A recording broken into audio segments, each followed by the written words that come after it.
Olá, senhoras e senhores. Mudei aqui um pouquinho o cenário porque agora a gente vai entrar nesse...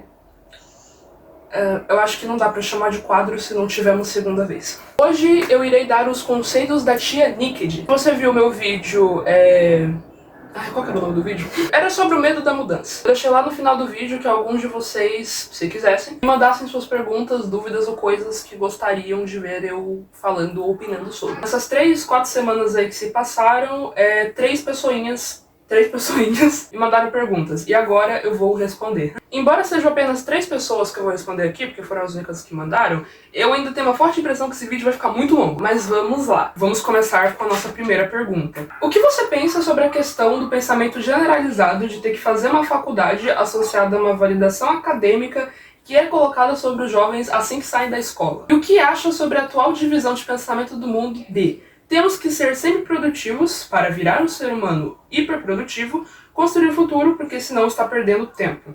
E você, outra metade, falando que temos que viver o presente. Quero aqui expor a minha admiração com a forma de como você pensa e expor suas ideias e o modo como você vê a vida e produz a sua arte. Faz a diferença e é um trabalho maravilhoso. Perdão, eu não tenho Insta, então o único modo que encontrei foi por aqui. Esse querido mandou pra nós na comunidade. Muito obrigada. Eu separei as respostas em 2, porque você fez 2 perguntas. Então primeiro eu vou falar dessa pressão, né, que a vida coloca pra gente de ter que fazer uma faculdade logo quando a gente sai da escola. E de forma bem franca, eu acho que lá no fundo, pros jovens, a faculdade é só uma forma de você se convencer de que você tá fazendo algo pra sua vida, ou algo na sua vida. É o único ambiente que vai continuar te fornecendo uma espécie de validação acadêmica semelhante à que você tinha na escola, pra você se sentir menos pior consigo mesmo, pra você se sentir menos pior com o fato de que você não conquistou o mundo, de que você não ganhou o mundo inteiro com seus plenos 18 anos. Porque é o que a gente tá ouvindo desde sempre, de que a gente tem que conquistar a droga do mundo inteiro com 18 anos. O ponto é que já é colocado na nossa cabeça de forma intrínseca, desde sempre, de que o caminho é a faculdade, é o único caminho. Mas em principal, logo depois que você termina a escola. Até porque não tem sentido você querer fazer outra coisa,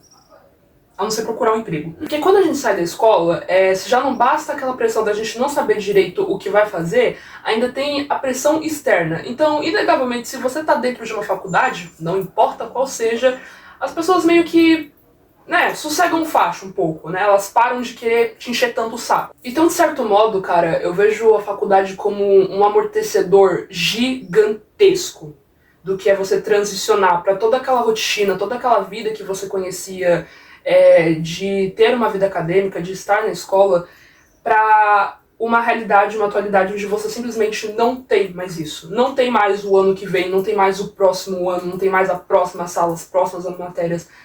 Acabou. Querendo ou não, eu acho que tá numa faculdade te dá a sensação que você tá numa escola 2. Embora ambos sejam muito parecidos, é o que eu falei. Por ele ser esse amortecedor, você continua crendo mais ainda de que é o único caminho que você deve seguir assim quando terminar a escola. Também faz você sentir de que a rotina não mudou tanto assim, que eu acho que é um ponto bem válido que muita gente esquece de falar. Eu falei bastante disso no vídeo do Talvez Você Devesse Conhecer um pouco mais, de que uma das coisas mais insanas e bizarras do mundo é você pegar jovens que não estão nem com o córtex pré-frontal formado para tomarem as decisões mais importantes da vida deles. Para eles tomarem as decisões de detonar totalmente o psicológico deles em vestibulares e gastar dinheiro com isso e com a faculdade. Para fazer um curso que teoricamente é o que você vai fazer pelo resto da vida e você precisa decidir isso com 18 anos. Mais curioso ainda, porque tipo assim, eu fico refletindo, né? Pro mundo, nós somos muito imaturos. Somos imaturos para tomar as nossas decisões próprias, somos imaturos demais para sair de casa, somos imaturos demais para tomar as nossas próprias decisões, somos imaturos demais para escolher os nossos ciclos de amizade, somos imaturos demais para trabalhar nas áreas que a gente deseja ou nas áreas que tiveram pra gente trabalhar porque a gente não teve escolha, mas de repente, sem o menor nexo, sem o menor sentido, nós somos muito maduros para escolher o que a gente vai fazer pelo resto da vida. Somos vistos como completamente imaturos, né, para cuidar de nós mesmos. Mesmo que de fato sejamos. Só que, de repente, somos suficientemente plenos e capazes de escolher muito bem, rapidamente, o que a gente vai fazer. Ah, Nicole, se eu não gostar do curso é só trocar. Não, amor, não é só trocar. Não é simplesmente trocar, cara, porque trocar de curso é simplesmente renunciar todo aquele tempo, todo aquele dinheiro que você investiu naquele curso. É, querendo ou não, você se decepcionar, porque você percebeu que no fim das contas não era aquilo. E mesmo que tenha todo aquele papo de que a gente sempre absorve conhecimento, de que tudo é conhecimento, etc., não dá pra não sentir esse sentimento de que a gente desperdiçou tempo, de que a gente fez alguma coisa errada, de que a gente podia ter escolhido isso, de que a gente poderia ter escolhido aquilo. A gente fica nessa bomba de pensamento de que, meu Deus, se eu tivesse tomado outra decisão, a minha realidade poderia ser muito diferente. E sendo mais franca ainda, cara, o capitalismo, ele fortalece ainda mais tudo isso. Porque ele tá doidinho pros jovens, assim que terminarem o ensino médio, fazerem logo uma faculdade e entrarem no mercado de trabalho para serem explorados. Para que um piscar de olhos eles virem vítimas de mão de obra barata. Bem, muitos já são, porque eles se veem sem escolha, né? Eles precisam pagar a faculdade, eles precisam pagar a forma como eles vão se alimentar, como eles vão se transportar, essa palavra ficou um pouco estranha. Precisam ver a forma como eles vão se locomover até o local e para isso eles vão precisar de dinheiro. E o desespero é tão grande que eles vão aceitar qualquer coisa insalubre para continuar seguindo na faculdade. Eles vão continuar trabalhando, feito condenados para ganhar uma mixarilha, para poder pagar uma faculdade que eles nem tinham certeza se queriam fazer. É por isso que eu genuinamente acho que esse assunto, cara, ele tem que ser debatido com muita, mas muita mais frequência, com muito mais vigor. Porque na minha cabeça simplesmente não faz sentido. E não só na minha cabeça, mas de muita gente. Mas é óbvio que o sistema não tá interessado em mudar isso porque é benéfico pra ele, é benéfico pra quem já tá em cima. É que nem aquilo que eu falei. Não sei se eu falei aqui, mas eu costumo sempre falar. Pra alguém estar em cima, outra pessoa tem que estar embaixo. Agora eu vou falar da segunda perguntinha que você fez. E o que você acha sobre a tal divisão de pensamento do mundo de temos que ser sempre produtivos, virar um ser humano hiperprodutivo, construir o futuro porque senão está perdendo tempo, e outra metade falando que temos que viver o presente. Creio que, inegavelmente, vivemos na geração mais ansiosa pelo fato de que a tecnologia tá avançando a rodo. E isso estimula, cara, pra que tudo tenha que ser pra ontem, tudo tenha que ser de imediato e agora, e eu não posso esperar, eu não tenho tempo. A gente sempre tá ansioso pra fazer tudo porque a nossa cabeça acredita genuinamente de que o mundo vai acabar amanhã. Talvez acabe. O conceito dessa coisa de ser hiperprodutivo, cara, vai muito do fato de que a todo tempo estamos sendo bombardeados com pessoas que já estão lá na frente, já estão conquistando tudo e não estamos conquistando nada. Todo mundo tá decolando, indo pra frente e você tá ficando pra trás. Eu acho muito complexo as pessoas quererem enfiar goela abaixo essa coisa da hiperprodutividade, sendo que atualmente os jovens eles não estão conseguindo ter contato nem com a produtividade comum, normal, né? Acredito que isso carrega um rastro de meritocracia completamente problemático, sendo que a gente sabe que não é assim que funciona. Pelo menos não em 100% dos casos. Tanto que não é à toa que a maioria das pessoas que vêm com esse discurso ou são da geração passada, né, que amam desprezar completamente a geração Z, que acham que o mundo continua como ele era 20 anos atrás, que as condições, o acesso às coisas continua simples se você se esforçar como há 20 anos atrás, ou essa conversa vem de pessoas hiper privilegiadas, que tiveram dinheiro, que tiveram acesso à educação, a condições muito mais confortáveis de vida, que vão querer te dizer que se você se esforçar duro, que se você ceder a sua saúde, o seu lazer, as suas horas de sono, você vai chegar no mesmo patamar que aquela pessoa, sendo que você teria que trabalhar a vida inteira, a fio, sem fazer nada, sem viver, e você ainda não chegaria no patamar daquela pessoa. Eles querem te dizer que se você não sacrificar tudo, você nunca vai ter nada. Aí eles vão lá e te vendem o curso deles.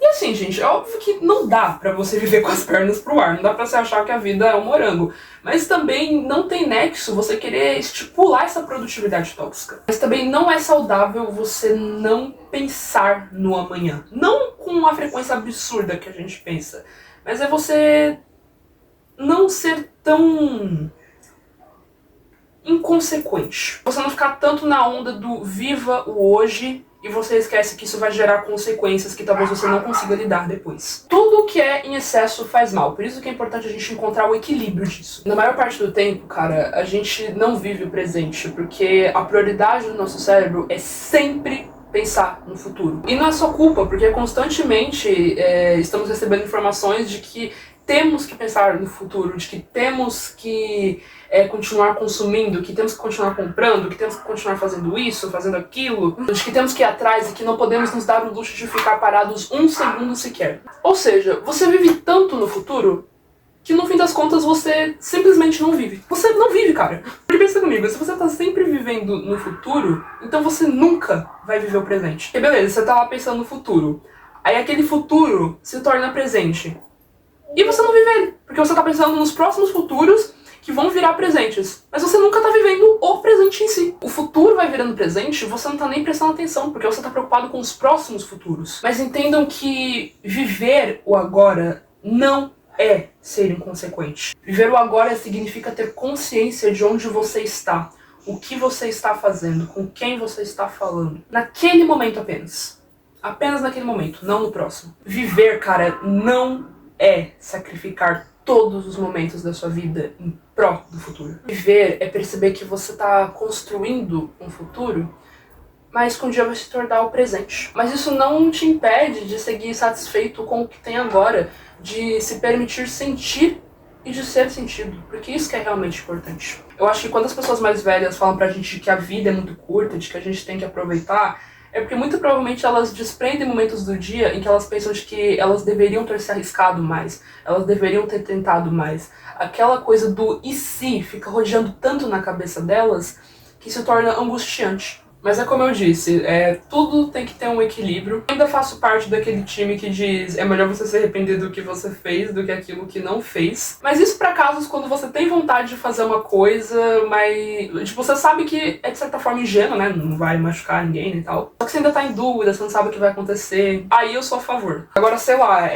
estourar o seu cartão de crédito ou todo o seu dinheiro hoje porque você tá se divertindo e tipo, o amanhã a gente vê depois. Calma lá também. Tudo questão de equilíbrio, galera. Não pesa demais nenhum dos lados. Essa é a melhor dica que eu posso dar. Agora vamos para a nossa segunda pergunta. Agora essas aqui me mandaram no Insta mesmo. Sobre a caixinha que você falou no YouTube, eu tenho uma pergunta. Abre parênteses. Anônimo, por favor. Claro, querida. Fecha parênteses. Enfim, eu gosto de um menino. E é um gostar diferente. Primeiro, eu pensei que ele era só um crushzinho e tal, mas em 2024 vai fazer 2 anos que eu gosto dele. E eu gosto mesmo. Não sei se é amor, mas tenho quase certeza que sim. O ponto é, ele é 2 anos mais velho que eu e ele me vê como uma criança, mesmo sendo só 2 anos mais velho que eu. A gente ficou, entre aspas, uma vez, e eu achei que ele gostasse de mim também. Mas ele falou que foi só na amizade. Não é recíproco, e eu não consigo parar de gostar dele. Dependência emocional, abre parênteses. Aí, emoji. Apaixonado, fecha parênteses. Eu sempre quis ser o porto seguro dele, sabe? Tipo, o apoio emocional, mas ele não me vê desse jeito. Eu acho que ele gosta de outra pessoa. A pergunta é, como eu faço pra não gostar mais dele? Como eu faço pra não querer conhecer cada pedacinho dele? Como eu faço pra parar de amar ele? Minha amiga... Se eu te dissesse que eu já passei exatamente o que você passou e pensava exatamente da forma como você pensa... você nem acreditaria. Inegavelmente, quando uma pessoa mais velha quer ficar com a gente, nossa cabeça pensa, caramba, eu devo ter algo de muito especial que ele não viu nas garotas da idade dele. E pra garota é ainda mais forte isso, mano. Porque a pura ideia de ficar com um cara mais velho, tipo, até 4 anos mais velho, né, que eu acho que é a idade aceitável, é uma ideia muito instigante. É muito atrativa, não dá pra negar. E eu não sei se você pensa assim, mas quando aconteceu comigo, eu achava que ele era o cara mais adepto pra mim. Ele era o cara mais perfeito pra mim, ele tinha tudo o que eu queria. E não tinha como eu não querer me aproximar mais, não tinha como eu não querer conhecer ele mais, porque eu fiquei simplesmente fascinada nessa ideia. Mas o tenso, cara, é que na época eu tava tão chonada com essa coisa de que ele tinha sido feito pra mim, que eu via umas coisas onde não tinha. Eu ficava assim, apaixonada nas coisas menos românticas possíveis. O cara só era educado comigo, eu já achava que teríamos um lindo futuro juntos. E é curioso, porque mesmo que lá no fundo eu tivesse aceitado de que era muito difícil ele gostar de mim como eu gostava dele, Eu não queria perder essa relação de ombro-amigo, sabe? Que nem você falou, de querer continuar apoiando, de querer continuar ajudando, ser um porto seguro. Eu queria ser um ombro-amigo, eu queria ser alguém que ele podia confiar, desabafar e eu poderia ajudar. O problema disso é que a sua cabeça inconscientemente continua acreditando que existe a chance de vocês ficarem juntos. Aí ele aparece gostando de outra garota e essa ideia te deixa muito frustrada, mesmo que você já tenha aceitado que ele não gosta de você. Aí, pra melhorar, você vai descobrindo que ele só te usou de psicóloga, já que você tava sempre ali à espera dele. Eu acho que eu tô desabafando mais do que eu tô te ajudando. Mas é pra hoje você compreender se os seus sentimentos são parecidos. E você me perguntou como que você faz pra parar de gostar dele, né? Como que você faz pra não querer cada pedacinho dele. E honestamente, eu não sei. Tem um vídeo aqui no canal que eu falei sobre como realmente superar as pessoas. Mas eu também, lá no fundo, acredito que os processos são muito individuais. Eu creio que você poderia começar tirando esse garoto do pedestal que você colocou. Amiga, acredite em mim. Esse cara não é tão perfeito como você colocou na sua mente. Esse cara não é tão incrível como você colocou na sua mente. Inclusive, o dia em que você superar ele, você vai olhar pra trás e você vai pensar: o que eu vi nesse bosta? Normalmente os caras mais velhos, que gostam, né, de jogar um charme para as meninas mais novas, são obcecados pela ideia de que elas vão ficar todas iludidas atrás dele, sabe? Por uma chance, por alguma coisa, por um oi que seja. Nos momentos em que ele estiver carente, que ele estiver se sentindo sozinho, sempre vai ter ali uma iludida pra dar um apoio, pra dar uma moral, já que a garota que ele realmente tá afim não quer saber dele. Já que ela, mais esperta do que nós, se ligou de que de fato ele não tem nada de demais, ou ele é realmente um merda. Eu falei naquele vídeo lá que o meu processo, ele funciona muito na base do ódio. Então, papo reto, desencana de ser amigo dele. Ai, Nicole, mas eu gosto muito de conversar com ele também gosta de conversar comigo, a gente se diverte muito, a gente tem uma conversa muito bacana e tal. Se você realmente quiser superar esse cara, vai ter que cortar todo tipo de contato. Eu, Nicole Freitas, não creio que dá pra você superar uma pessoa enquanto manter contato com ela. Vocês podem até voltar a ser amigos lá pra frente, mas só quando você sentir que a paixão tá escassa, tá ligado? E eu falei do ódio, mano, porque você precisa focar nos defeitos dessa pessoa, pra você reconhecer que, de fato, ela não é perfeita e de que muito provavelmente você tá sendo usada. Eu não sei como é a sua relação familiar, eu não sei da sua vida, mas das três, uma. Ou você tem uma relação questionável com seu pai, ou você tem uma baixa autoestima gigantesca e isso faz com que você se relacione com caras de caráter, no mínimo, duvidável, ou você simplesmente está muito entediado e não tem muita percepção do que você quer para a própria vida, do que você quer conquistar na própria vida. Então você vai atrás de se envolver com esses caras a fim de sentir algo, né, de viver algo, né, e isso é tão bizarro, mano. É muito bizarro isso, porque tem meninas que realmente, lá no fundo, mesmo que elas sejam rejeitadas, simplesmente o fato de que elas estão sofrendo por um cara já basta, porque isso faz elas sentirem algo, faz elas sentirem que a vida delas estão tendo alguma emoção, algo está acontecendo. Eu tinha muito disso. No meu caso, foi as três opções anteriores. Me senti meio fria com essas palavras, me desculpe se você tiver sentido isso, mas é porque é realmente um assunto bem frustrante pra mim e eu não quero que aconteça com você o que aconteceu comigo. E mesmo que já faça muito tempo, mesmo que eu já tenha superado, querendo ou não, volta e meia eu descubro umas coisas que faz eu perceber o quão eu fui idiota naquela época. Se meus amigos estão vendo esse vídeo, eles já sabem de quem eu estou falando. E caso dito cujo, por algum motivo, tenha vindo pro meu canal e esteja exatamente nesse vídeo, tenha chegado a esse minuto do vídeo, eu espero genuinamente do fundo do meu coração que você tenha deixado de ser moleque, porque eu tenho profunda pena de qualquer garota que queira se aproximar de você. Fica bem, tá, Flor? Agora vamos pra nossa última pergunta. Oi, Nick, boa noite. Eu vou querer sim terminar de escrever.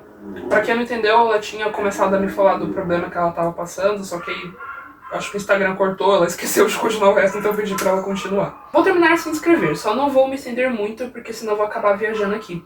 Mas enfim, esse mês eu tô pra fazer 18 anos. Mas eu olho pro lado, para as minhas primas tão novas e tão determinadas, e vejo que eu não amadureci, sabe? Eu não me sinto capaz de conversar com alguém sem me sentir inferior ou, abre aspas, atrasada, fecha aspas, intelectualmente ou mentalmente. E eu quero muito saber da sua opinião sobre isso, amadurecimento tardio, e sobre quais atitudes eu poderia tomar para pelo menos começar.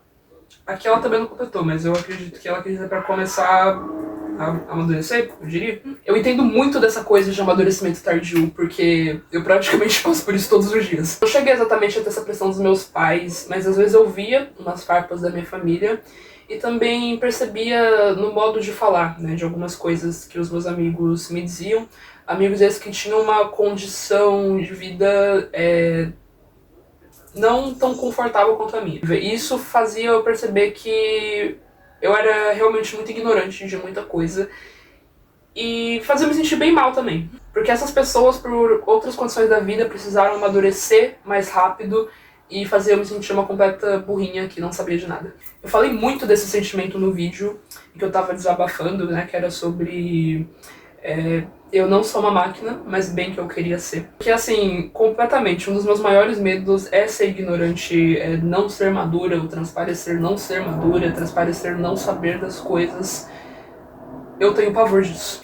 E mesmo assim, e tipo, mesmo que já não estejamos mais na mesma época dos nossos pais, né, onde, querendo ou não, a maioria das pessoas da geração passada foram forçadas a amadurecer mais rápido, mesmo que hoje em dia não seja mais do mesmo nível que era antes, essa pressão, querendo ou não, ela ainda é passada para nós. Eu acho que muitos pais fazem isso até de forma inconsciente, porque foi a maneira como eles cresceram e passaram para nós. Então não é surpreendente que as pessoas cada vez mais esperem que amadurecemos. Amadurecemos?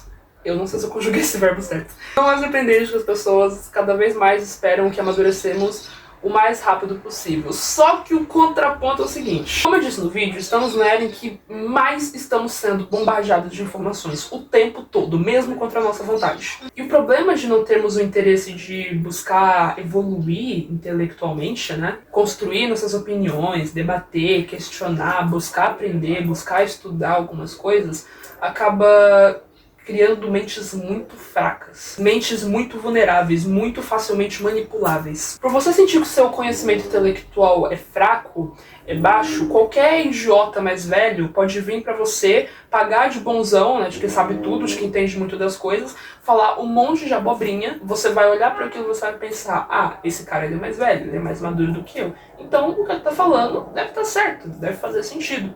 Justamente porque você não se dispõe o suficiente a questionar do porquê que é daquela forma, se não teria outra alternativa, sabe? A gente, querendo ou não, quando tá com a mente fraca, a gente pega a opinião de uma pessoa e a gente já considera ela por completo, já absorve ela como uma verdade absoluta. Por isso que é importante o hábito da gente questionar.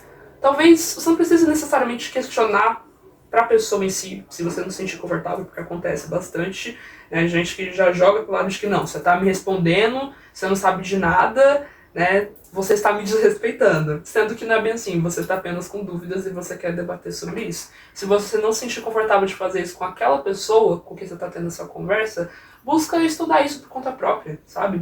Buscar entender por conta própria.